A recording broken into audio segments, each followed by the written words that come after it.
Assalamualaikum warahmatullahi wabarakatuh. Di sini saya akan menjelaskan seminar proposal tesis saya dengan judul Pengaruh Kompetensi dan Disiplin Kerja terhadap Kinerja melalui Kepuasan Kerja sebagai Variabel Mediasi di PT Honoris Industri Kota Bogor. Pembimbing satu saya yaitu Profesor Dr. RD Tuti Sariwulan MSI. Yang kedua yaitu Pembimbing kedua saya itu Bapak Dr. Agung Wahyu Handaru STMM, saya sendiri yaitu Nisbiani Syabaniah sebagai mahasiswa Universitas Negeri Jakarta, mahasiswa angkatan. Selanjutnya, di sini ada pendahuluan. Latar belakang. Kinerja selalu berhubungan dengan produktivitas di dalam perusahaan. Tentunya, setiap pekerja mempunyai kemampuan berdasarkan pada pengetahuan dan keterampilan kompetensi dan sesuai dengan pekerjaannya, motivasi kerja, dan kepuasan kinerja, serta mempunyai kepribadian sikap dan perilaku yang dapat mempengaruhi kinerjanya Wibowo 2017. Sehingga kinerja erat kaitannya dengan kompetensi, disiplin kerja, dan kepuasan kerja. PT Honoris Industri yang sering disebut dengan HORI beralamat di Kota Bogor merupakan suatu perusahaan yang memproduksi bohlam atau bola lampu. Pada tahun 2023, perusahaan ini memiliki target produksi namun tidak tercapai. Ini dikarenakan pada tahun tersebut tingkat kompetensi dan disiplin kerja dan kepuasan kerja karyawannya masih rendah. Nah, di sini ada tabel 1.1 data produksi tahun 2023. Dapat disimpulkan bahwa rata-ratanya ternyata target produksinya hanya mencapai 82%, artinya tidak tercapai. Diduga hal ini dikarenakan faktor dari kompetensinya yang rendah dan juga disiplin kerja serta kepuasan kerja yang rendah. Selanjutnya, untuk meningkatkan kompetensi karyawan, maka pihak perusahaan melakukan pelatihan. Berikut ini adalah data pelatihan karyawan bagian produksi tahun 2021 sampai tahun 2023. Dapat dilihat bahwa dari data tersebut bahwa perusahaan hanya melakukan jenis pelatihan yang tidak sesuai dengan bidangnya. Kemudian durasinya hanya 1 tahun sekali dan itu hanya 1 hari, serta jumlah peserta hanya 5% di tahun 2021, hanya 8% di tahun 2022, dan hanya 4% pada tahun 2023. Artinya, pesertanya hanya sedikit. Nah, untuk itu, ini menjadi masalah karena perusahaan tidak melakukan pelatihan secara rutin, pelatihannya hanya beberapa orang saja, serta jenis pelatihan yang diberikan tidak spesifik untuk bagian produksi. Kemudian, pada tabel berikutnya itu ada tingkat kehadiran karyawan pada tahun 2023. Hal ini dapat dilihat sebagai variabel dari disiplin kerja, bahwa disiplin kerjanya itu rendah. Hal ini dapat dilihat dari data kehadiran karyawan. Apabila dapat dilihat dari tabel tersebut bahwa ternyata rata-rata kehadiran karyawan yaitu hanya mencapai 95%. Padahal target minimal kehadirannya adalah 99% yang ditargetkan oleh perusahaan. Artinya tidak mencapai 4%. Menurut teori, apabila persentase tingkat absensi 0 sampai 2%, maka dinyatakan masih tidak baik, masih baik. Jika 3% hingga 10%, maka absensi termasuk tinggi. Lipo 2002. Artinya karyawan belum disiplin dalam bekerja. Hal ini dapat mempengaruhi kinerja. Selanjutnya, untuk mengenai penelitian ini, untuk rumusan masalahnya adalah yang pertama, apakah kompetensi berpengaruh terhadap kinerja karyawan? Yang kedua, apakah disiplin kerja berpengaruh terhadap kinerja karyawan? Selanjutnya, yang ketiga, apakah kepuasan kerja berpengaruh terhadap kinerja karyawan? Yang keempat, apakah kompetensi berpengaruh terhadap kepuasan kerja? Yang kelima, apakah disiplin kerja berpengaruh terhadap kepuasan kerja? Yang keenam, apakah kompetensi berpengaruh terhadap kinerja karyawan melalui kepuasan kerja sebagai variabel mediasi? Yang ketujuh, yaitu apakah disiplin kerja berpengaruh terhadap kinerja karyawan melalui kepuasan kerja sebagai variabel mediasi. Untuk tujuan penelitian ini, yaitu yang pertama, untuk menganalisis dan menjelaskan tentang pengaruh kompetensi terhadap kinerja karyawan. Yang kedua, untuk menganalisis dan menjelaskan tentang pengaruh disiplin kerja terhadap kinerja karyawan. Yang ketiga yaitu untuk menganalisis dan menjelaskan tentang pengaruh kepuasan kerja terhadap kinerja karyawan. Yang keempat yaitu untuk menganalisis dan menjelaskan tentang pengaruh kompetensi terhadap kepuasan kerja.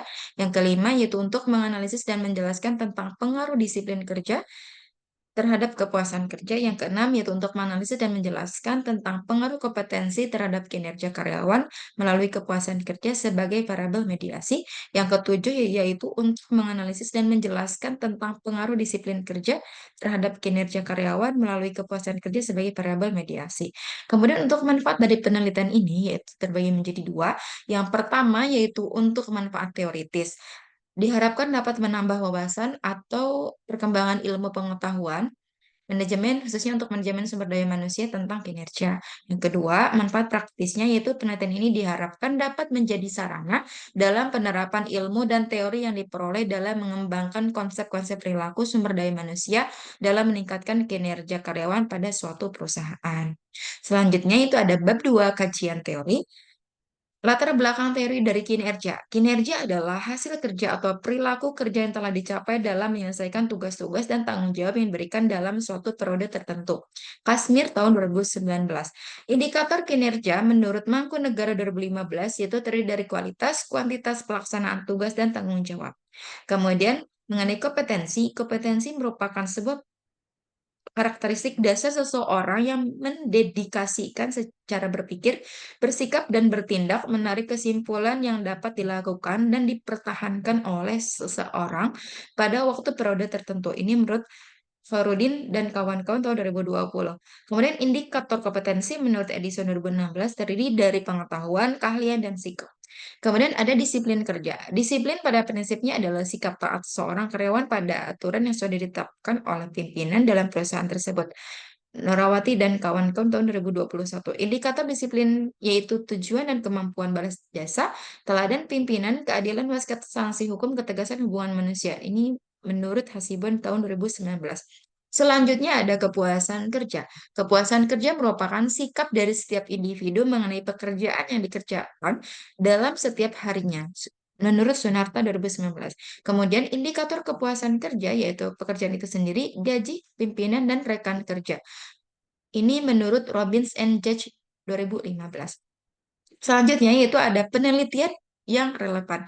Pada penelitian ini saya mengambil 25 penelitian relevan. Hasilnya rata-rata bahwa baik itu kompetensi dan juga disiplin kerja berpengaruh baik secara langsung maupun tidak langsung terhadap kinerja. Dan kemudian untuk kepuasan kerja mampu menjadi variabel yang bisa memediasi antara disiplin dan kompetensi terhadap kinerja.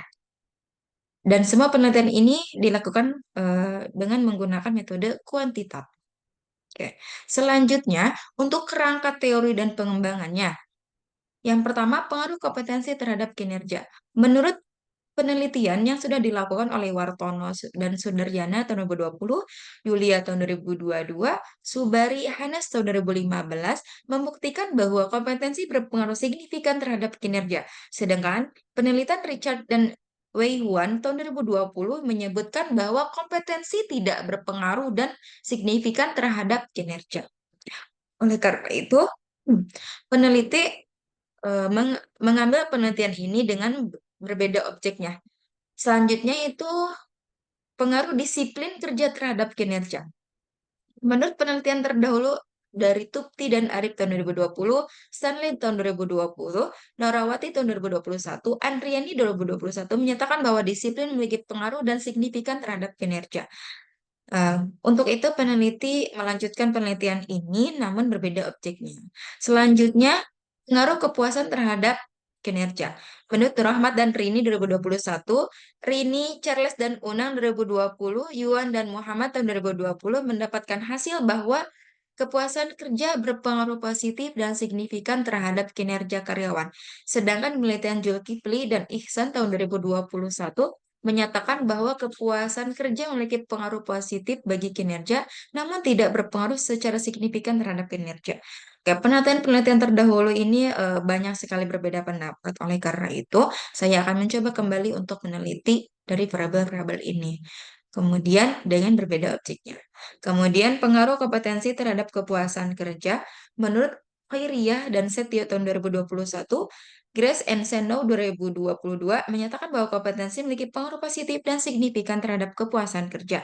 Sedangkan penelitian Firmansyah dan Ida tahun 2020 menyatakan bahwa tidak terdapat pengaruh kompetensi terhadap kepuasan kerja. Nah, dari beberapa pendapat dengan hasil yang berbeda, maka peneliti akan mengambil lagi penelitian ini dengan objek yang berbeda. Selanjutnya, yaitu pengaruh disiplin terhadap kepuasan kerja. Penelitian terdahulu yang dilakukan oleh Suprapti et al. Tahun 2020, Mose dan Feinberg tahun 2022, bahwa disiplin kerja berpengaruh signifikan terhadap kepuasan kerja. Sedangkan penelitian Putri dan Kustini tahun 2021, bahwa disiplin ternyata tidak berpengaruh terhadap kepuasan kerja. Oleh karena itu, peneliti tertarik kembali untuk meneliti variabel ini dengan objek yang berbeda. Kemudian, pengaruh kompetensi terhadap kinerja melalui kepuasan kerja. Menurut Hidayat dan kawan-kawan tahun 2020, Edward dan Lila tahun 2020, Marhayani dan Mahdani tahun 2019, Prashanto 2017 menyatakan bahwa kompetensi memiliki pengaruh positif dan signifikan terhadap kinerja karyawan melalui kepuasan kerja. Oleh karena itu, peneliti mengambil penelitian ini juga dan akan berbeda objeknya. Kemudian, pengaruh disiplin kerja terhadap kinerja melalui kepuasan kerja. Pada tahun 2000, Rafika tahun 2022, Windy Astuti dan Oki 2021, Edward et al.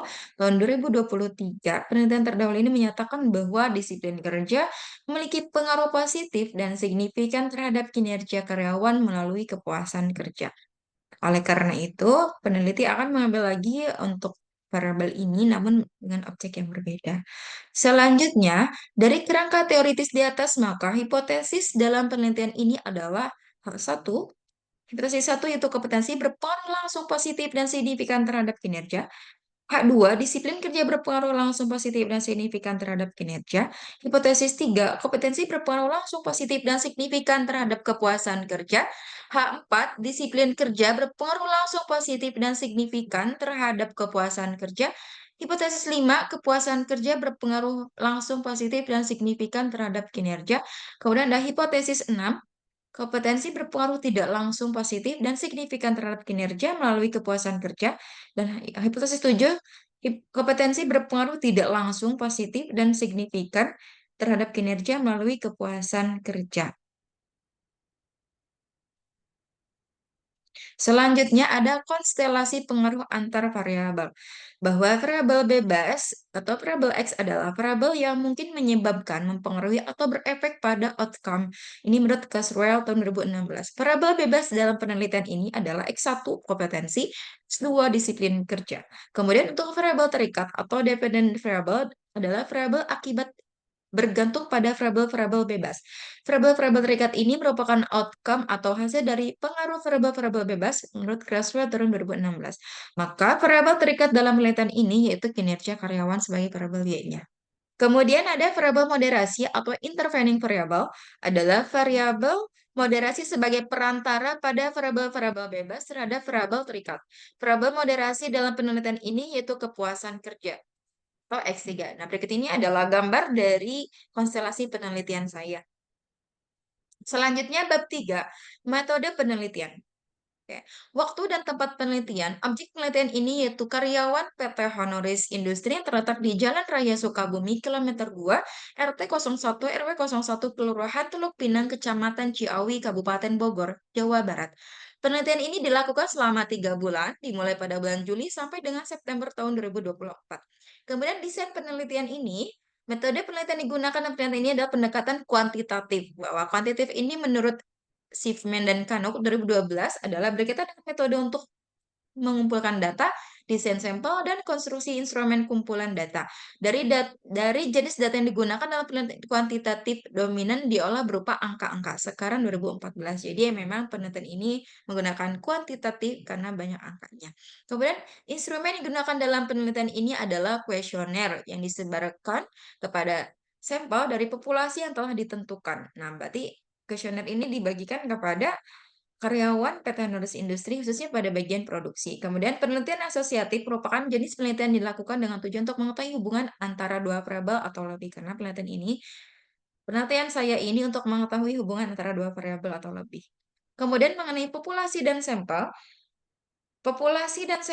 saya menggunakan rumus Slavin di mana N sebagai jumlah sampel, N besar sebagai jumlah populasi, E sebagai margin of error. Kemudian hasilnya mendapatkan hasil 193,2 dibulatkan menjadi 193 responden populasi yang akan saya ambil. Kemudian pengembangan instrumen.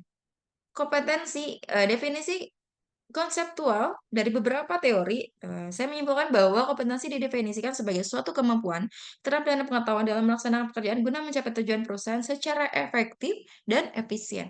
Definisi operasional, indikator yang digunakan dalam penelitian ini menurut beberapa para ahli, yaitu Wibowo tahun 2017, Horidun 2020, Edison 2016, Robbins 2018, dan Busro tahun 2018, dan Andriani tahun 2021. Sehingga definisi operasional ini disimpulkan di antaranya yang digunakan adalah indikator dari pengetahuan atau knowledge, keahlian atau skill, dan ketiga adalah sikap atau attitude. Kemudian di sini ada tabel kisi-kisi instrumen variabel kompetensi yang saya pakai, yaitu untuk variabel kompetensi ada 3 dimensi, ada knowledge, skill, dan attitude. Untuk indikator knowledge, indikatornya terdiri dari yang pertama, memiliki pengetahuan yang mendukung pekerjaan untuk butir 1 dan kedua. Kemudian, indikator knowledge yang bagian 2 adalah memiliki kemauan untuk meningkatkan pengetahuan, ini untuk butir ketiga dan keempat. Untuk bagian dimensi skill, yang pertama, indikator pertamanya untuk memiliki keahlian teknis sesuai dengan bidang pekerjaan yang ditangani untuk butir pertanyaan 5 dan 6. Dan yang kedua, yaitu memiliki kemampuan dalam mengidentifikasi masalah dan mencari solusi untuk butir pertanyaan 7 hingga 8. Kemudian dimensi dari attitude, indikatornya untuk yang pertama memiliki inisiatif dalam membantu rekan kerja untuk butir pertanyaan 9, 10. Yang kedua memiliki keramahan dalam kesopanan dalam melaksanakan pekerjaan itu untuk butir pertanyaan 11 dan 12. Ini diolah oleh peneliti. Selanjutnya, pengembangan instrumen dari disiplin kerja. Dari beberapa teori, saya menyimpulkan bahwa definisi konseptual dari disiplin kerja diartikan sebagai perilaku atau sikap seseorang untuk menjalankan aktivitas sesuai dengan peraturan di dalam perusahaan, baik tertulis maupun tidak tertulis secara sukarela. Definisi operasional, saya ambil dari beberapa eh, para ahli, yaitu ada Sutrisno 2017, Dewi dan Harjoyo 2019, Hasibuan 2019, Agustini 2019, dan Rifa'nya tahun 2019, yang disimpulkan di antaranya bahwa definisi operasional ini, yang pertama kehadiran, yang kedua taat peraturan, yang ketiga tepat waktu. Kisi-kisi instrumen untuk variabel disiplin kerja, dimensi kehadiran terdiri dari frekuensi kehadiran yang tinggi. Nah, ini untuk butir pertanyaan 13 sampai 14. Kemudian yang kedua, rendahnya tingkat ketidakhadiran untuk 15 dan 16. Dimensi taat peraturan, indikator yang pertama taat pada peraturan yang berlaku. Butir pertanyaan 17 hingga 18. Indikator yang keduanya mengikuti perintah atasan, itu butir 219 hingga 20. Dimensi yang ketiga itu tepat waktu. Indikatornya datang tepat ke tempat kerja, datang ke tempat kerja tepat waktu untuk butir pertanyaan 21 hingga 22. Yang keduanya adalah mampu melaksanakan pekerjaan dengan tepat waktu untuk butir pertanyaan 23 hingga 24. Oke, pengembangan instrumen untuk kepuasan kerja. Definisi konseptual. Kepuasan kerja dapat didefinisikan sebagai suatu perasaan yang menyenangkan bagi seorang atas pekerjaan yang dilakukannya, sehingga adanya motivasi dalam dirinya dalam bekerja. Definisi operasional, indikator yang digunakan dalam penelitian ini menurut beberapa para ahli, yaitu Sinambela 2019, Sedarmayanti 2017, Widodo 2015, Kolkit dan Wibowo 2019, Kolkit dalam Wibowo 2019, Avandi 2018, dan Norawati 2021 yang disimpulkan di antaranya untuk definisi operasional ini yaitu pimpinan, rekan kerja, dan upah. Untuk dimensi dari pimpinan, indikatornya adalah memiliki atasan yang menyenangkan untuk butir pertanyaan 25 dan 26. Indikator yang keduanya adalah atasan yang ikut berpartisipasi dalam pekerjaan, butirnya dari 27 hingga 28. Rekan kerja, indikatornya memiliki rekan kerja yang selalu mendukung dalam pekerjaan, memiliki rekan kerja yang menyenangkan untuk butir pertanyaan 31 hingga 32. Untuk definisi upah, indikatornya itu mendapatkan upah yang mampu memenuhi kebutuhan untuk 33 hingga 34. Untuk indikator upah yang kedua adalah mendapatkan upah secara adil, itu untuk butir 35 hingga 36. Ini diolah oleh peneliti. Oke. Pengembangan instrumen kinerja karyawan, definisi konseptual menurut beberapa para ahli saya simpulkan bahwa kinerja didefinisikan sebagai hasil dari pekerjaan seseorang baik kualitas maupun kuantitas secara keseluruhan selama periode tertentu yang mendukung tujuan dalam perusahaan.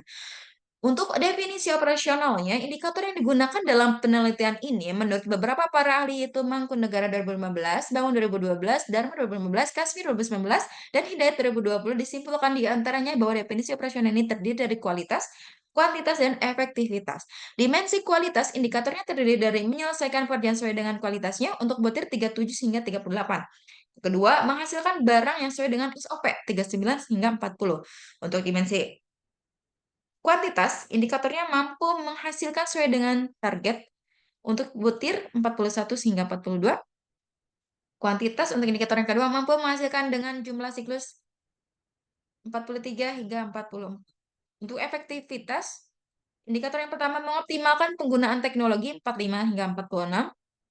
Indikator efektivitas yang kedua, tingkat penggunaan bahan baku 47 sampai 48. Oke. Selanjutnya, teknik pengumpulan data saya ambil dari studi pustaka. Studi pustaka ini itu sebagai literatur yang peroleh dari buku, jurnal, dan karya ilmiah yang terkait dengan pokok masalah yang saya teliti. Kemudian untuk studi lapangan, saya melakukan teknik pengumpulan dengan ke studi lapangan, melakukan wawancara, pengamatan, dan menyebarkan kuesioner sebagai instrumen dalam penelitian ini. Untuk pengukuran dilakukan dengan menggunakan skala Likert dengan skor 5 poin, yaitu jadi dari hasil kuesionernya, jika jawabannya sangat setuju, maka skor 5, setuju itu 4, ragu-ragu itu 3, tidak setuju 2, sangat tidak setuju itu 1. Untuk teknik analisis data, pengolahan data pada penelitian ini, saya menggunakan software Smart PLS 327. Teknik analisis yang dilakukan adalah sebagai berikut. Yang pertama, analisa outer model. Convergent validity, ukuran refleksi individual dikatakan tinggi jika berkorelasi lebih dari 0,7 dengan konstruk yang ingin diukur. Sedangkan menurut Chin yang dikutip oleh Imam Ghazali, nilai outer loading antara 0,5 hingga 0,6 sudah dianggap cukup. Diskriminan validity jika korelasi konstruk dengan item pengukuran lebih besar daripada ukuran konstruk lainnya, maka menunjukkan ukuran blok mereka lebih baik dibandingkan dengan blok lainnya. Kemudian bagian C, ada composite reliability. Apabila ini yang dicapai adalah lebih dari 0,70, maka dapat dikatakan bahwa konstruk tersebut memiliki reliabilitas yang tinggi.